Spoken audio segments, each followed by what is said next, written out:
सत साहिब जी चैनल को सब्सक्राइब करें, बेल आइकन दबाएं,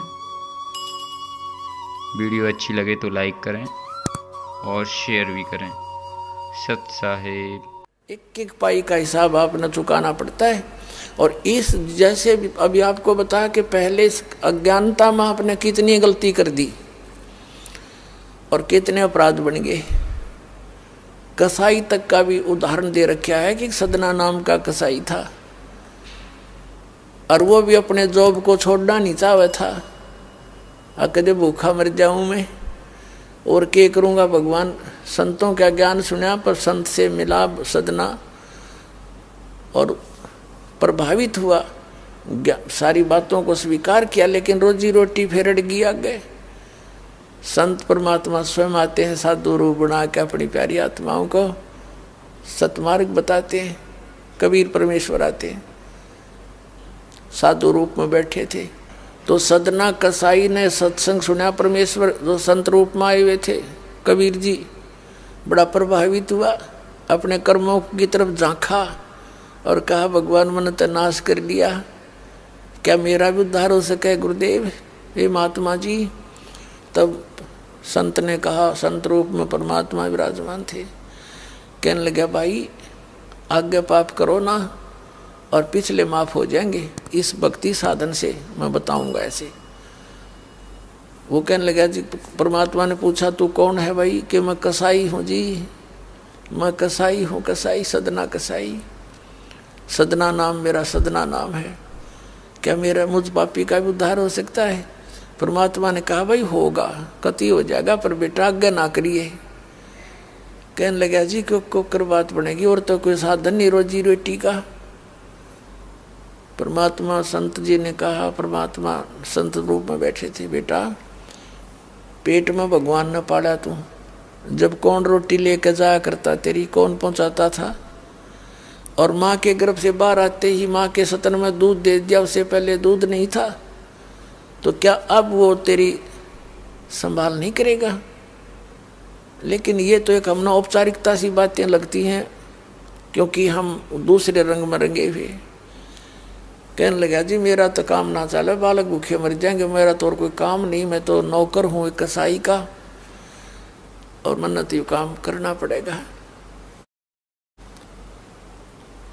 तो परमात्मा ने सोची भाई ये तो सारे बांध रखे काल ने। कहा, परमात्मा ने कहा बेटा इसने छोड़ दे तू। तो सदना कसाई कहने लगा महाराज जी कुकर छोड़ो, भूखे मर जाएंगे, बालक नाम लेना चाहे उठे नहीं, मेरा उद्धार कर दो गुरुदेव, उद्धार कर दो, मैं तो कति नरक में गया। परमात्मा बोले भाई नो दोनों बात क्यों करोगी मेरे। फिर परमेश्वर ने सोचा चल भाई चाकस होती है इसकी तो बहुत जबरदस्त इच्छा भगवान में। तो मालिक ने कहा ठीक है बेटा तू नो करिए, एक अपना लिमिट बना ले कि इससे ज़्यादा नहीं बकरे काटेगा, जितनी तू ज़्यादा से ज़्यादा बना ले, पर रही है वचन पे। अब सदना बोला जी ठीक है। उसने सोचा रोज के 5-4 काटने पड़े हैं, हम बेईमान से। कहने लगा अब जी 100 तो ज़्यादा नहीं काटूंगा डेली। परमात्मा बोले अच्छा भाई जाता है, ठीक है बेटा देख रही है वचन पे, अकजी पक्का हूँ मैं वचन का। चला गया। अब क्या हुआ कि उस शहर में राजा की लड़की का ब्याह हो गया, बारात आ गई और उसमें बकरे दारू चल रहे। मुसलमान बादशाह था, मतलब मांस तो आम खाते हैं, दारू शराब तो नहीं होगी खैर। अब उसके सदना के मालिक ने आदेश दिया कि सदना बड़ा ऑर्डर आएगा उससे, और भाई तुम ला दिए बकरे ला कर रख दिए 20। अब 20 काट दिए सदना ने, फिर डिमांड आएगी 20 की। और कहने का भाव ये है कि 100 के 100 बकरे कट गए। और सदना ने सोचा हे भगवान कति पूरी बात बनी, हे भगवान आपने प्रण भी आपने रखा, मेरी तो प्रतिज्ञा भी आपने रखी, मांझ दो के हथियार धर दिए, रहेगी इज्जत आजत, कति नाश हो गया था। इतने में परमात्मा ने क्या किया, एक बहुत बड़े व्यापारी का रूप बना के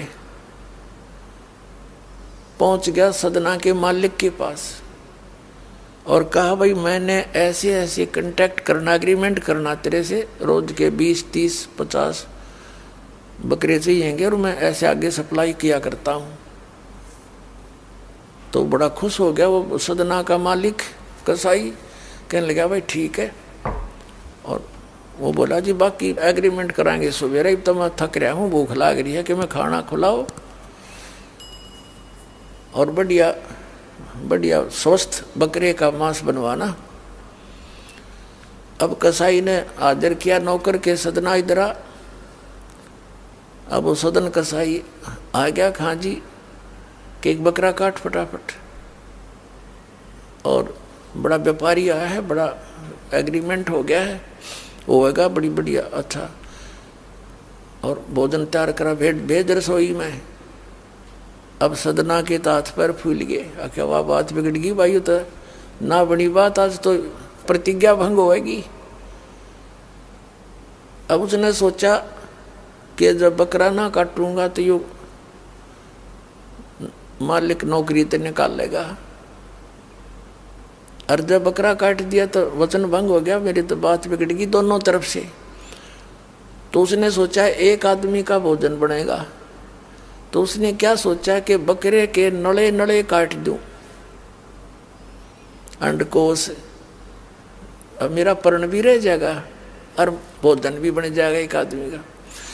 हथियार उठाया और बकरे के वो नड़े काटने चाहे, बकरा बुलवा दिया परमात्मा ने बोला सदना और देख भाई मर्यादा ना तोड़े, ना जाने कितनी बार तो तू बकरा बन दिया और मैं बना कसाई, और देखियो मैंने तेरे गल काटे हैं, तेरे को ऐसे नहीं काटा जैसे तू काटने जा रहा है।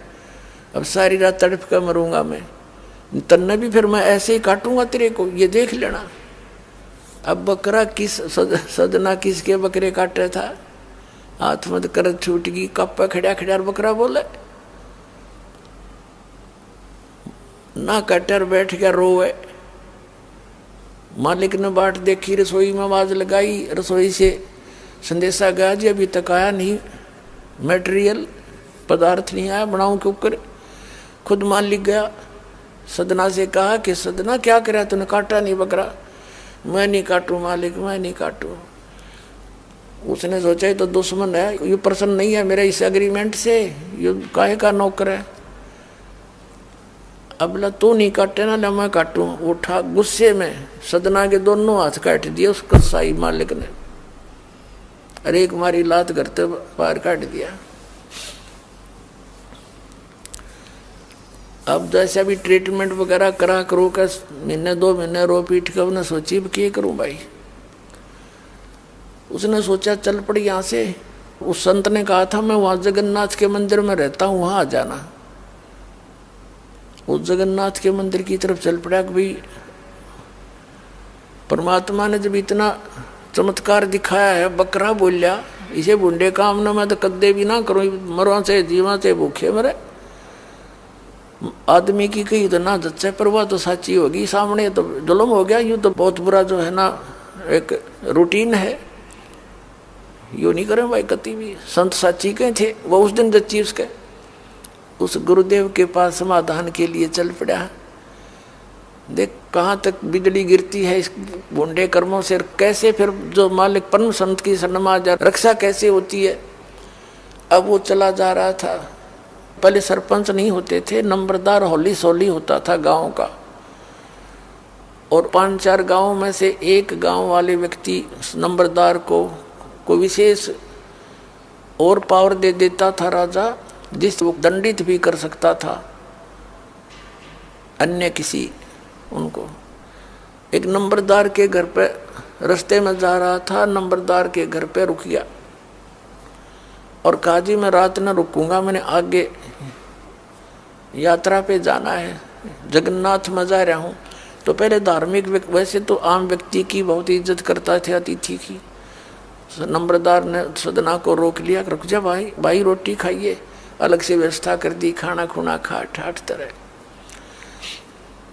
अब क्या हुआ कि उस नंबरदार की पत्नी जो थी वो बैड कैरेक्टर थी, उसने सदना के साथ दुर्व्यवहार करने की चेष्टा की। वह रोने लग गया, माई मैं तो वहाँ दुखी व्यक्ति हूँ, रात काटनी है, काटने दे तो काट लेने दे, ना मैं भी चला जाऊंगा। तो उसने फिर शोर मचा दिया, अपनी बेइज्जती समझ के लोग इकट्ठे हो गए, अक्यों मेरी इज्जत का गाक बने था, पकड़ लिया और वहीं उस शहर के अंदर, साथ में ही शहर था, वहाँ ले गए। राजा था, वहाँ का नवाब था, उसके सामने उसको पेश किया गया, उसको सजा सुना दी कि इसको मीनार में चिन दो, भुगत कर मरे। इसको कितना नंबरदार ने इसको इज्जत से रखा और इसने धोखा किया, उसी के साथ पत्नी के साथ दुर्व्यवहार करने की चेष्टा की। और उसकी पत्नी ने गवाही दे दी, जी मेरे ऐसे ऐसे सतन पकड़ दिए इसने। अब मीनार के अंदर खड़ा करके मीनार चढ़वा दिया, बंद कर दिया। अकाब मर जाएगा चिल्ला चिल्ला के, रो पीट के। तब सदना ने अर्ज करी है, गुरुदेव मैं तो पापी आत्मा था, मुझे तो चाहे इससे बदतर मौत मार दो, लेकिन मुझे ये भगत कहे थे कि मंदिर में जावे ढेड और इसे इसके गुरु होंगे, और ऐसा करता था ऐसा करता था। दाता आपके नाम पर बट्टा लग गया, तो मैं तो नीच था, तो इससे भी बुरी मौत मार देते। दाता इस भक्ति की इज्जत रखियो मेरे मालिक। इतना ही कहा था, वो सारा मीनार फट गया और ईंटें उन सरपंच के सर में लगी। उसकी पत्नी के दोनों सतन कट के वहीं गिर गए, खून चल पड़ा। और जिन्होंने ये संदेश सुनाया था, अन्याय का फैसला सुनाया था, उनके सर में ईंट लगी जा जाके।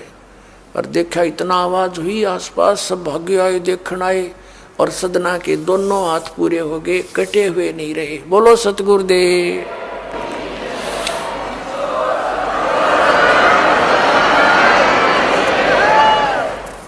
तो कहने का भाव ये पुण्यात्माओं, हम मर्यादा इतनी भारा मान रहे हैं जो भगवान के मार्ग पर चलने वाली, और उनसे ही लाभ होगा।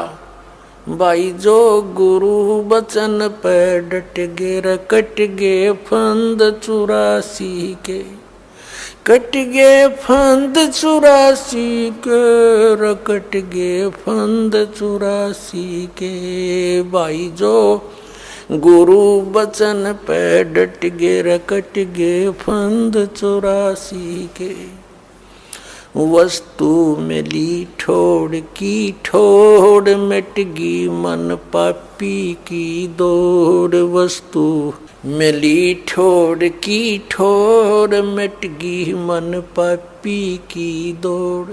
भरम मिटे मथुरा काशी के, भरम मिटे मथुरा काशी के। भाई जो गुरु बचन पर डट गे, कट गे फंद 84 के। अब पुण्यात्माओं, सदना जैसे कसाई का उद्धार कर दिया उस परम पिता ने, तो आप का तो कहना है कि है जिस मार्ग पर लग जाओ, तो वही मार्ग, वही परमात्मा और वही ज्ञान, वो समाधान आज इस दास को दे रखा उस दाता ने। इसका लाभ उठाओ, औरों को भी समझाओ, सच से परिचित हो जाओ।